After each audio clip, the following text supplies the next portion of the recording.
everybody. Welcome to the podcast. It may interest you to know. I'm Tony Ann Marcolini, and I'm really excited today because I have somebody who's just an expert in the talk show field, and I guess I want to pick his brain, and he's had just a great, illustrious career. So, welcome, Alan Locher.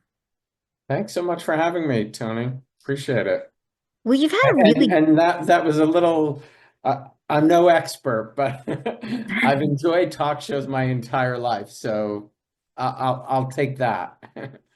well, and you're good at it, right? You certainly, I mean, I've seen enough of your interviews to say, you put people at ease, you're super interested in what they're saying, and you're just good at it. Well, And you've been doing it a very long time. Of course, your background goes to long before you started your own show. So let's talk a little bit about that. Like, what brings you into this world? Has your interest in the entertainment, television shows? I mean, is it youth? I mean, are you a kid drawn to it right away, or did something happen later on? I've always been interested in entertainment. I think TV to some degree was my escape. I mean, primetime Charlie's Angels when I was 10 years old. Um, Fell in love with that show. Um, my mother learned to speak English watching As the World Turns and Guiding Light, which made me fall in love with those shows. And then And I how is that though to be? I have to jump in because I'm struck by the fact that then you go into the soap world later, right? You're sort of involved with the soap world later. So what is that like for your mom? I mean, that's got to be huge. You're like a true hero at home, right? it was pretty great. I went to college thinking I might go into accounting. Because I didn't have any, I graduated college in '88. I didn't have really connections in the entertainment world. Um, and I've worked since I was 13, starting with a paper route and all that, all the stuff all of us kids had to do back in the day. Um, and I was working at a health club in New Jersey, and I was managing the health club while I was going to college, and at some point in my basically, I think my sophomore year of college, some woman who I was very friendly with at the club asked me, what did I really want to do? And I said I would love to get into entertainment. And somebody else overheard that. And that woman ended up helping me get a job as a page at ABC Television, which changed the trajectory of my life, really. Now that's a pretty cool story. I mean, she's not even the person asking the question, right? She I was mean, she not. She was not.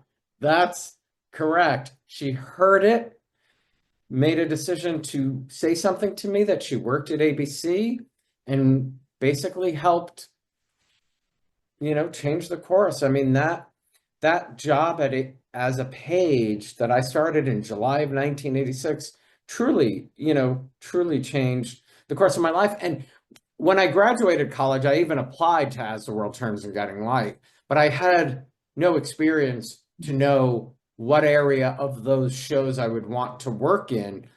I just wanted to work there because I was a fan.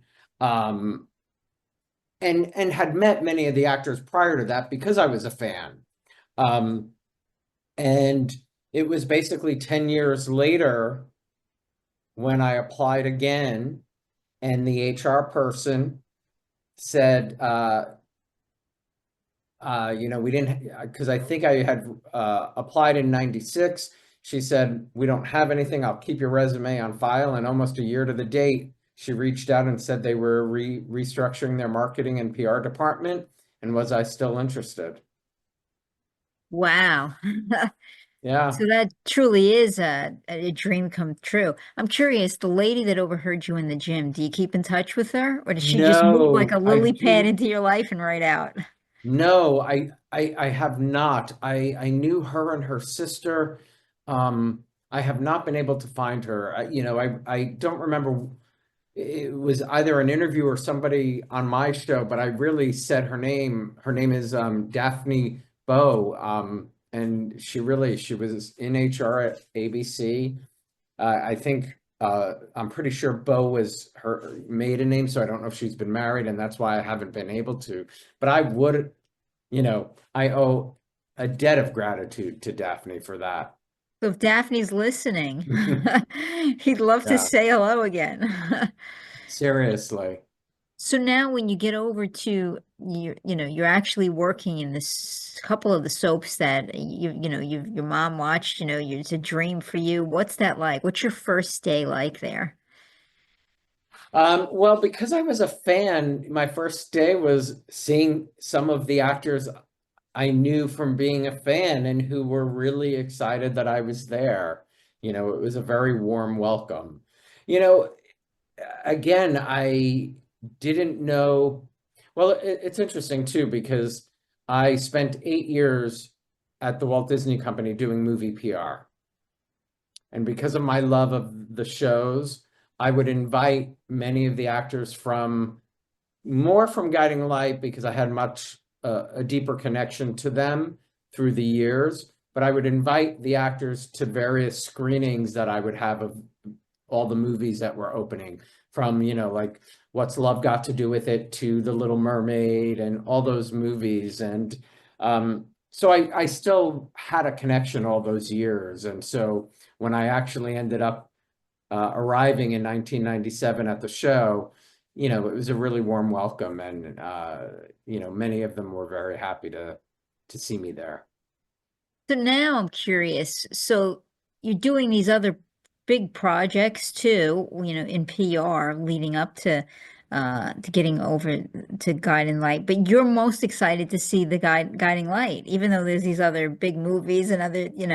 Um, yeah, well, the Walt Disney Company was right.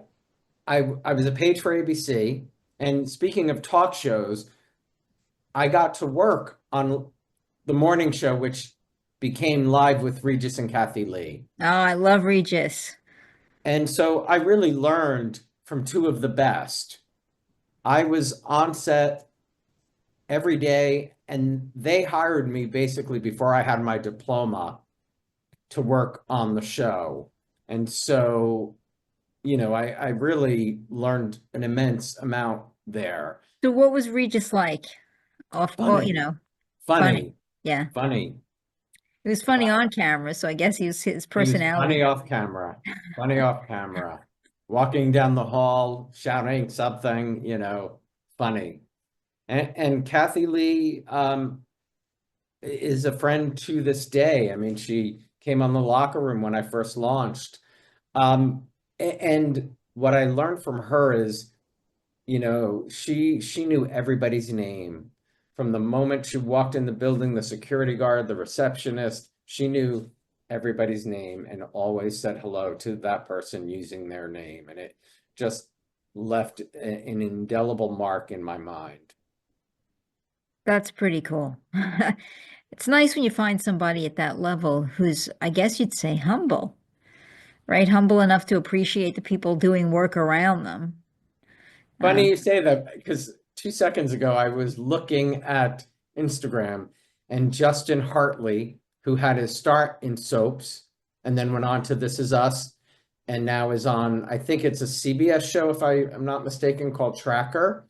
But I'm familiar he with that was one. doing a reel or whatever, and he was thanking all of the people he worked with on set because they had just been picked up for season 3.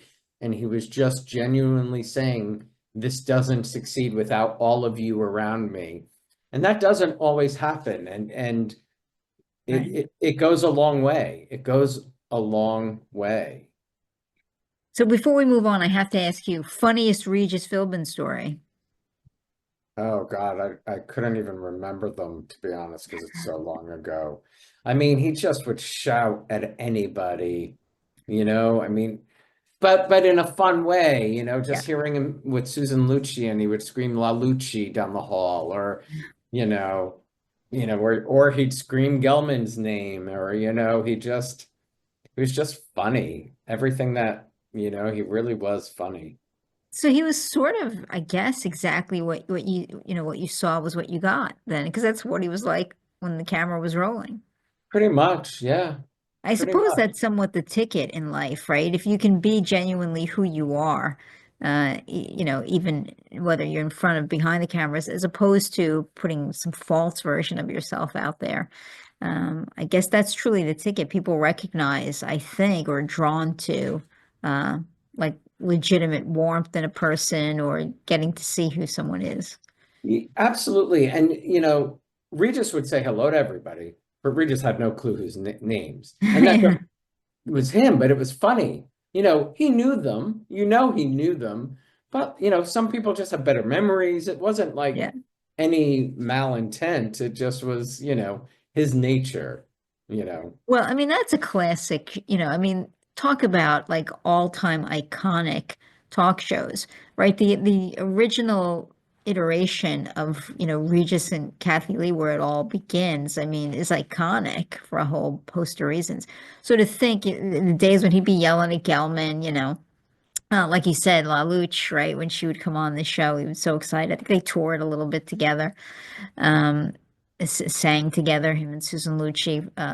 My recollection was, Yeah. I think Yeah, I they think toured so. together. They had a nightclub act. Yeah, I used to go to yeah. Kathy Lee and Regis's all the time. I loved it. They were so fun in live in person. So I think like to be part of such an iconic show, that's just tremendous, not only on your resume, but in molding how you view entertainment and moving forward, having that experience, certainly learning from the best to move on to talk show. So now, okay, so you're done making Disney movies, and being involved with promoting Disney movies, and now you're focusing solely on the soap operas. I mean, have you found your place in the world?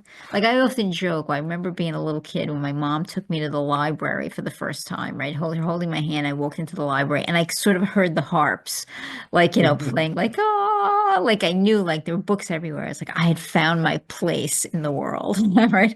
Like, I do you kind have of that did. sensation when you get there? Yeah, I mean, I kind of did. I mean, it was certainly full circle because, and I think through the years, I don't even know if it dawned on me at that time. It's dawned on me a lot now hosting my show because I've shared this, but it was probably December of 1984 that there was an article in the New York Daily News about Guiding Light. Their PR people pitched a story about the storyline that was taking place on Guiding Light. And at the time, one of the characters on Guiding Light had been blinded in an explosion. So Guiding Light worked with a New York City blind school on the show. The show didn't take place in New York, but they worked with the school. And so there was a PR article. And at the end of that article was the address of where Guiding Light was filmed in New York City. And the minute I saw that address, I took a bus from New Jersey and went to that studio. And that began my beginning journey with Guiding Light. With Wow, so it's meeting. full circle for you. It That really was. And the fact that it was a PR article that, yeah. you know, brought me to that studio for the very first time really made it even more full circle. So you're pretty much interacting, I guess, with the actors frequently at that point. When you're working in that field, you're sort of lining up stuff for them, and uh, Yeah, I was yeah, doing what that person did in 1984 with that New York Daily News piece. yeah, Absolutely. That yeah. that was what I was responsible for. Best story? You got a best story for me from if you that experience, the Guiding Light?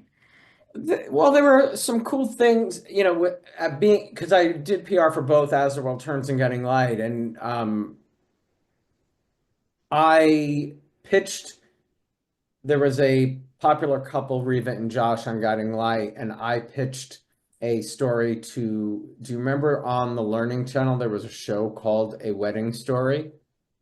Yes, So they featured real life couples. right. And I got that show to do their first fictional couple, and they did an entire episode about Reva and Josh's third time at the altar. So we had basically a 30-minute promo on the Learning Channel. And they did Wow. it as if they were a real life couple. So they Yeah. interviewed the actors talking in character about their childhood and getting together and all of that. So I had some fun, it Oh, I was love fun to that. be creative. And you know, Kim Zimmer's son wanted to be an actor. His name is Jake Weary. And she had told me that throughout working at the show. And at one point, I noticed in a breakdown that her character was going to interact with somebody named Jake, a young boy. And I went to the show and I said, Kim's son wants to be an actor. And that was his first role. And he's been in many hit TV shows. He's been in movies now. So it was his first role. So, it was really fun to be creative and think of ways to promote the show. Yeah, I'm curious. I mean, I like to focus on creativity. You know, how did you bring creativity to that role? Because I mean, otherwise, it's pretty standard, right? I mean, ordinarily, there's the same thing. There's requests for them to, Well, you there's know, requests. So yes, there are requests, but I'll tell you, coming from the Walt Disney Studio and picking up the phone and calling about Halle Berry or Angela Bassett is a lot different than coming to shows that have been on the air for 50, 60, 70 years and being soap operas on during the day. Getting the answer or getting somebody to pick up the phone was not as easy. yeah. So you really had to work harder at the creativity there to generate press. Now it's, Like what you just came up with, right? That's yeah, a totally yeah. creative way to get additional press. Now Um, today it's interesting. There's only four shows left, yeah. and they are getting a lot more well, and about a fifth one is about to start for the first time in 25 years, which is incredible, and I hope it does well. But it those four remaining shows currently are getting a lot more mainstream press than we ever did. And that's just the nature, I think, of the sort of the cycle of the entertainment business, They're Well, I now mean, covering it's soaps. still hard for me to believe that all my children's not on, right? I remember watching all my children too, and from when I was 3 years old, I remember seeing it in the background, the house, like, and just, sort of following it. And the popularity with which Susan Lucci had mainstream appeal. She did a lot of the movies of the week, and um, it's really still shocking to me that it's not on. Like that would be one of the ones that, was canceled is. It's interesting because when Guiding Light, As the World Turns, All My Children and One Life to Live, they were all relatively around the same time. And I always say that if streaming services, streaming platforms had figured out their business models before those shows were canceled, we might still have one or two of those four. I don't think we'd have all four, but I still think we'd have one or two of them on a streaming platform. Well, that just happened, right? With some Australian soap opera, I think, right? Wasn't there I forget the name of it. I remember reading this, but I think it was in Australia. It was very popular, and they dropped it off of what is their TV and like a streaming service in the United States. I think Netflix or somebody picked it up that it's running there. Oh, interesting. Well, Days of Our Lives is no longer on NBC. It's only on Peacock on the streaming platform, Yeah. and supposedly doing quite well on there. Yeah, probably even better because most people, that's how they consume now around their own schedule, right? I think we've all gotten so adjusted to just getting it what we want when we want it in that regard, right? And it used to be years ago, I can remember I was talking to an actor who was on Battle of the Network Stars, right? Oh, wow. And I can remember uh literally like you had to be up to watch it. Like when they announced it, like, if it was going to be on whatever Thursday at 8 o'clock, like that's the time you had to put it on. Or, yeah, later on VCRs, you could record it, but otherwise you missed it and there wouldn't be a rerun of it until like this summer. Right. And that was like a big deal. Like I used to remember I really I, liked that show. me too. Me too. Right. Um, so I mean, I think that it's very different now. Like that's not how they consume. Nobody would even understand if you said, oh well, I mean, you had to be there to see it at that time, or, now it's just like, well, we watch what we want when we want it. Correct. You had to be there at the time when at first probably started watching Guiding Light and World Turns. You had to watch it when it was live, and then you had the VCR, and then my mother and I would fight over the VCR tape. Right. And you taped some at that point. Once they came out, that was like the best thing, right? You could tape a week worth of soaps and Oh then my watch it God. together. And you thought how cool you were Yeah, watching. Like now, that's what they do, right? They binge watch. But back then, like to us, we were the original binge watchers, we though. were 100%, 100%. The rest is kind of a copy of what we did, but really that's what we did with the VCR when we first got the thing Yeah. of taping. So okay, so now what happens? How do you jump from being on, doing this role for Guiding Light to starting your own talk show? I never intended to start my own talk show. Um, I stopped working March 20th of 2020 because, the pandemic Yeah, happened and we were home, everybody did. Yeah. everybody. And, I'm on social media and you know, was paying attention, and a lot of people were on Instagram doing one-on-one interviews. At the time, Instagram only allowed you to interview one person at a time in an Instagram Live. They expanded that throughout the pandemic because everybody was home and people wanted more content or more, the ability to include more people. But it was basically April 1st of 2020, which happened to be the day before what would have been As the World Turns' television anniversary. So As the World Turns premiered on April 2nd, 1956. And so I Wow. thought maybe I should reach out to a couple of As the World Turns actors, my friends, see if anybody wanted to hop on Instagram and cheer people up. Yeah. And I reached out to one of them, Michael Park, and Michael had been on Broadway in Dear Evan Hansen, and he was like, "Anything you want, Alan." He's like, "But the cast of Dear Evan Hansen just did a streaming interview on YouTube.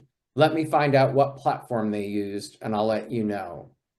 Well, he let me know, and that platform unfortunately took 24 hours to connect to YouTube. So my intent was to do something on April 2nd. My first show was April 3rd of 2020, and I basically haven't stopped since. Yeah, I mean, you bring a lot to it. You're really good at it. You're very good at interviewing. I think, you bring in a lot of people, which I would imagine, you've been close to through the years. So you see the rapport comes through a little bit, when you're on camera. Um, I mean, what's it been like essentially being the Regis Philbin in this story? Like, what is it like being in that role for you? So, again, I didn't have the intent to do it, so I didn't have an idea of what this journey would be like. Like I thought, a couple of Instagram lives and I'd be on my way looking for a job. And as I started doing it and people started tuning in and people started asking me to interview A, B, and C, I reached out about a month in to Susan Lucci, and Susan said yes. And I didn't know Susan well, but the minute Susan said yes, I was like, oh, so maybe people will start saying yes. And I just started going. But Well, you again, I did a great thought, one with her and Alicia Minshew. yeah, I love that one. Yeah, Yeah, and Eden Regal. Eden, yeah. Yeah. And I, I just, I grew up watching talk shows. And when you watch a Regis, Susan is only on for 3 minutes. Right. And, in some respect, those interviews are a little more fluff because you don't get to dive in. And as I just started doing the shows, I started realizing, first of all, I would get responses that I was helping people get through a very dark time, the Mm. pandemic. The amount of times I have heard that, I never take that for granted. Like that, it means the world that I was able to make people feel comfort when we were all really scared. We didn't know what was going on. And then the other thing I started to realize is we can all learn from each other by listening. And the fact that I was doing an hour show gave the listener, the viewer, the ability to learn much more than you normally did in those 3 to 5 minutes that a normal talk show gives a guest, because they normally have multiple guests. Um, Oh, I so love the deep dive, right? I think it's a chance to get to know the person in a way that wasn't previously available. I agree. Most of the yeah, pieces for the Tonight Show are it's still in existence, right? They come out, they're yeah. there for a couple of minutes. That's great, you know. Or if there's a singer, maybe they sing their song and then they answer a couple of questions. Sometimes they don't even sit, right? The Well, talk and show they will and go they over and sort of plan what they're going to say. I mean, they have a pre-interview. They're there to promote something. right. So sometimes people on my show are there to promote something, and other times they're just there to talk to me. And that's the coolest, right? I mean, Yeah. just getting an opportunity to talk to people, I think, about their fields, or something they're passionate about or what they're doing. Like you're creating, I mean, you're creating a very interesting show. Like you said, during the pandemic when people didn't have the opportunity um, to really go out or be entertained in many other ways. And really, there wasn't new stuff being shot for the most part. I mean, Mhm. eventually they started, like Grey's Anatomy came back and they were all masked up in most of the, episodes. But I mean, there wasn't a lot of new recording happening. So, I mean, the first thing I saw was like The Nanny, right? The Nanny, they did some table read of the first Yeah. episode, Yeah. Correct. right? And Yeah. like so they all come back for it, and they do the read, but it's like on a Zoom like, platform. You see all the faces. And I remember being so excited by that. And that was during the pandemic because it was something new and they really were making you feel a little bit better. And the same is true to what you're doing, right? You're coming back with uh warm and fuzzy, people, right? People, actors and actresses that we all love. We've seen in multiple things for years.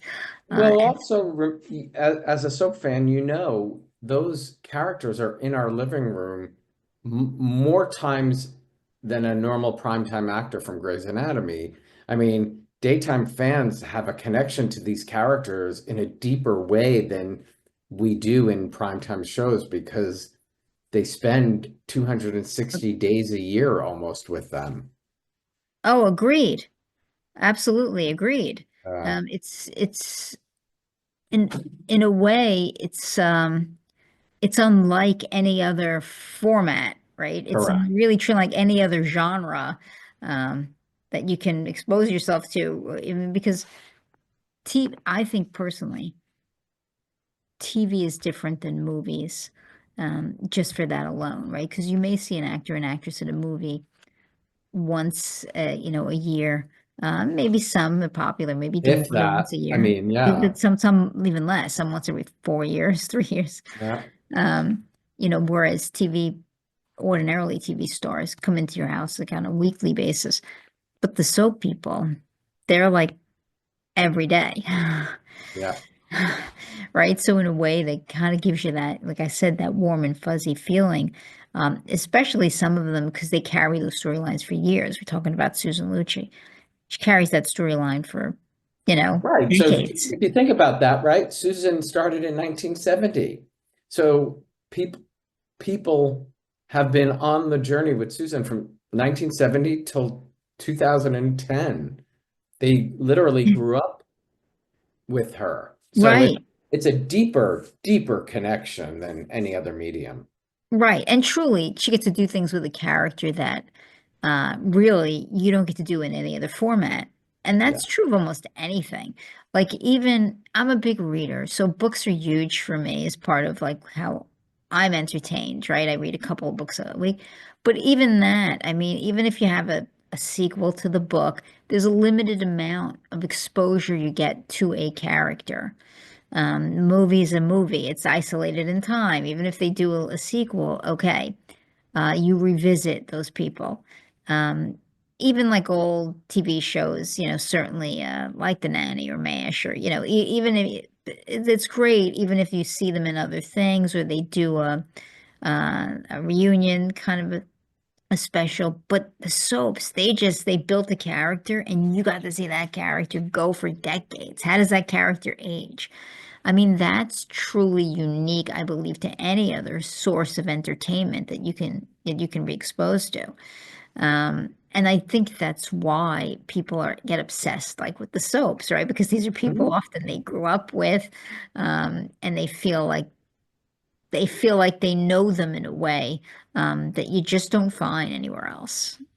Well, that the other thing that started to happen, I think, with my show is that it reminded people of the connection they had with their mom, or the grandmother who introduced them to soaps, and seeing a character they hadn't seen in many years. And when I launched the Locker Room, As the World Turns and Guiding Light had been off the air for 10 or 11 years at that time. And So you'd never know it though, right? Because people still have a love for those characters.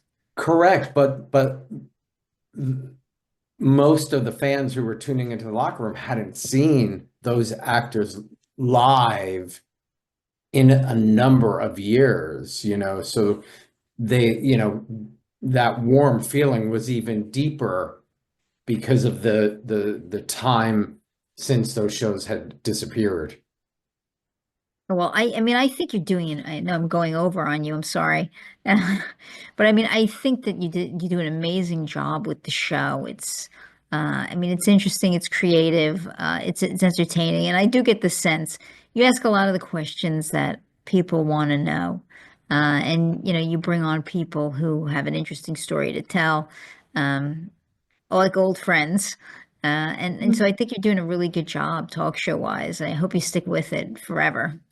I'm trying. It's a little harder, having a job and trying to make it work. So, but I don't want to give it up. I mean, I built a community. I know that there are people who tune in, not just for me, but to talk to each other. That's the other element that I didn't have an inkling that this would happen.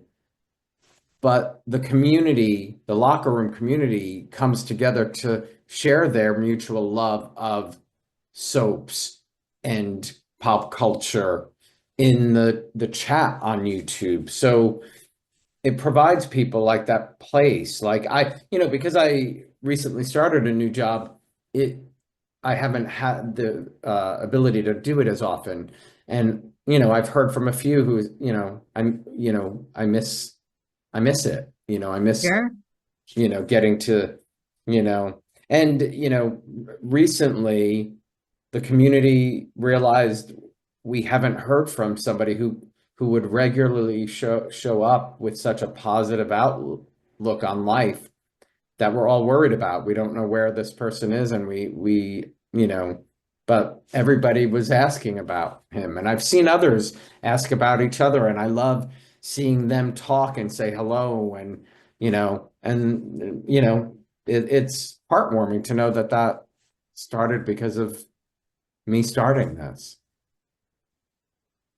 Yeah. I mean, a lot of positive things. I'm curious if I can pick your brain. How much do you prepare in advance, do you think? Do you fly by the seat of your pants more, or do No, you feel like you're more never, prepared? Never. never. And that comes from Regis and Kathy Lee. That really, really does. But I also, I was an intern first on that show, and then I was hired on that show. So I knew how, we prepared for them. So they had notes and things. I don't have anybody. I'm preparing and doing all that myself. Right. Um, no, I I am sure I could do it, but I would rather be prepared with questions. You know, there are moments that I know, and it's come with time where I can just go with it, and the person and I are just having that rapport, and we'll go. But there are certain things I want to get to. If there's a socially relevant Mm. moment that I want to bring up that I know that they're willing to speak about, or their project. I don't want to forget about their project. So I have but I prepare. I could even prepare more. I just don't have the time because I'm doing everything else to promote it, to Do you keep the have like a show going. dream show? Like if you had your druthers, is there like a um I still would like some friends that some actors I worked with on those shows. I would love to get Tom Pelfrey. I would love to interview Matt Bomer, people I worked with who I was friendly with. Um, I'm not giving up. I mean, my dream came true in September of 2020 when I interviewed Jacqueline Smith from Charlie's Angels. yeah. I That mean, that was what was that like though? That moment, that first moment that you get to literally have a conversation with her. What's that like for you? I mean, I I mean, mean, first of all, when you getting find out she's going to do it, wait, I have to back that up. When you yeah. first get word that she's going to do it, are you like Tom Cruise? Are you sliding across the floor in your underwear? What's happening? 1000%. Okay. Calling my sister, my husband, my friends who I've, besides my sister, my friends who've known me the longest, and I have a group of friends that we call each other the angels. We have a small, there's three of us, and then there's a fourth who we always, is the Shara lad. But yeah, it was a big deal. And then in the introduction of that show, I I said if my parents could hear these words, please welcome Jacqueline Smith to the locker room. And she was about to burst into tears because my parents, you know, my dad was the first person to take me to try to see her in person at a Jack LaLanne back in the 80s. So they knew how important she was to me. I don't know, there was something about her growing up as a young kid that she just, Resonated for you. yeah, she embodied this humanity, being nice. Many years before she had kids, she just talked about wanting to be a mom, and there was just something that, and she's absolutely still at 78 years old, gorgeous. Indeed. I'll concur with that. Yeah. Sounds like beautiful inside and out. Yeah. Yeah. So the moment that you actually get to speak to her, are you starstruck? Oh God, yeah. I mean, I don't even know if I remember all of it. Her You blacked husband. out somewhere. Yeah, her husband. I mean, it was great because her husband was helping do it because it was, still early in the pandemic. It was September of Yeah. 2020. And they had not done, I might have been like the first internet thing she did. I don't know. Um, and he happened to be from New Jersey, so we had a bonding moment because I'm from New Jersey. Um, I might have even shared that her second husband, because he's the father of her children, but he um, was really kind to me because when my dad took me to that Jack LaLanne, I couldn't get inside because they served alcohol and I was under 21, and it literally, broke me. Um, but he remembered that because many years later at Regis and Kathy Lee, I met him. Oh, wow. Yeah. So, And you get that's pretty cool. Talk about yeah. yeah, wow. Talk about deja vu a little bit, right? Oh yeah, I mean I've really, I mean I've been very, God, I mean so lucky in what I've been able to do. I Well, don't I take it mean, for granted. I don't, and I also I think it's important to use my voice too now. I mean, in December of 2020, I started a smaller series called Conversations with Alan to speak up about the rise of hate, racism, and anti-Semitism because I'm the child of two Holocaust survivors. Wow. Well, that's important work. I mean, that's probably the biggest privilege somebody with your level of a platform has, right? The opportunity to do good. It's almost, in my mind, that's a privilege.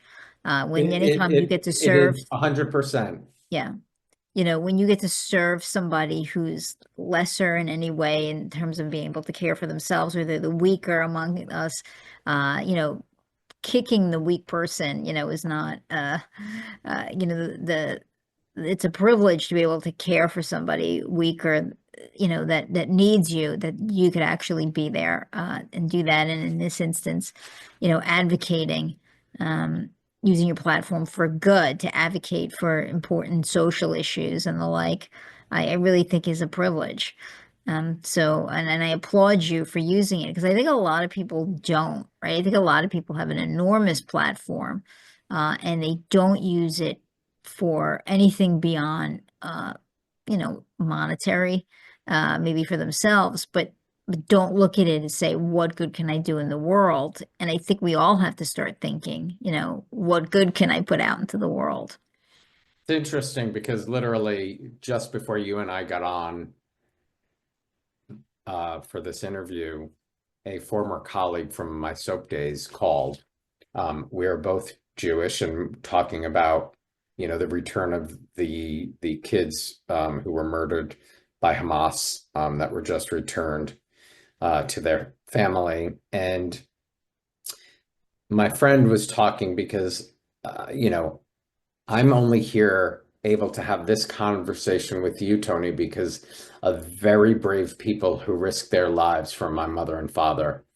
And what my friend was saying was like, as she's listening to everything going on right now with all of these hostages and people returning and who is helping and who isn't helping, at the time that those family members helped my family members, there was no social media. They were doing this sort of in the dark. Mm. You had no knowledge of what was happening, and they Word of risked, mouth, I guess, really, yes, word of mouth or, like oral history. yeah. And the impact, I don't take that for granted. And that is why I use my voice, because I realize, the family who saved my mother risked 11 lives to save my mother and grandmother, two strangers that they did not know. And Wow. I didn't always understand that growing up as a kid. So where I am today, my parents are no longer here to use their voice. I feel the need to use mine. Yeah. Well, that's really amazing. I mean, I love stories where people uh, take a chance to help, right? They help, and I think oftentimes when we're young, we probably know things about, you know, our family, or we hear things about history, but really appreciating the impact, um, I think is a totally different story that you need a little seasoning to get. I think often, you know, well, certainly I don't want to diminish. There, I think kids who are put through a lot of stuff when they're young, who certainly get a lot of seasoning in who they are long before the average person does, based upon the amount of living they do, from a young age, right? When they're exposed to a lot. But uh, on average, most people don't get that level of seasoning that they can appreciate Hmm. what has happened before, until they're a little older, right? And Yeah. suddenly we see things and you look back and you go, wow. Um, There's a young man from the UK named Dav Foreman who was probably 18 when he started using social media to talk about his great grandmother's Holocaust story. She recently died at 100 or 101, but I am in awe of his bravery his tenacity to speak up about what she lived through and what she lost, and to try to help educate others. I couldn't imagine being that kind of person at that age that he is today. Yeah. It's astounding. I applaud him, and we need more young people. It's almost like the young kids out of Parkland, the Parkland shooting in Florida. I was in Yeah. awe of how they took a stand and used their voices to speak up about gun violence. Yeah, they band together and Yeah. yeah, and try to move the ball forward. Yeah, like I mean, yeah, if young people can have that ability and smarts and tenacity to stand up, they hopefully can save the world around us. But let tell my viewers, listeners, where they can get more information about you. Absolutely. Facebook and Instagram at the Locher Room, Locher. I'm also on Blue Sky, but I don't know what that is. It is the Locher Room on there. And YouTube, it's at the Locher Room. So YouTube, Facebook, Instagram at the Locher Room. There's something for everybody there. Prime time, daytime, authors, socially relevant conversations, all of the above. Yeah, it's a great show. I highly recommend the show. I mean, you'll love it. I hope that you continue to create it. And I'm sure you probably have something right now that you're planning, but I'm not gonna ask for spoilers. But keep going with it because a lot of people like the show, and it's a great service, I think, to the community. I think that the tethering us to not forget some of the creativity gone by. And there's certainly something to be said for that. And I know you. It's leaving an oral history for a lot of shows. I mean, some of the talent have been some of their last interviews, so they now live on for people who love the genre, and even for their families. Sure. They get to hear the voice of their loved ones.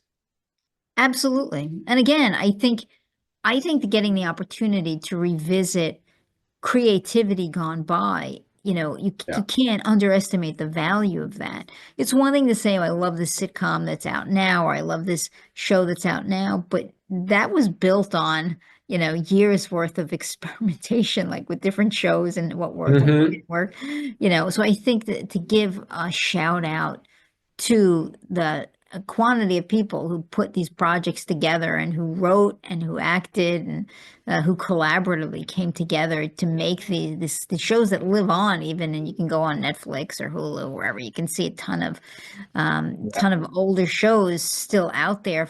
People are reintroducing themselves to Friends and shows that are, older, even like from our generation, and now young people are getting to know what they are. I think I love that. I love that you reach back and you go, "Hey, let's give it, a round of applause for the people, the creative people that came before, the creative people that are here now." I love that. So please keep doing it. I hope to. I don't see an end in sight yet. So thank you so much, Tony. Appreciate it. Thank you for being here. It was a pleasure, truly an honor to get this opportunity to talk to you. Thanks for asking me to do it. You have a great weekend. You too. Bye bye. Bye.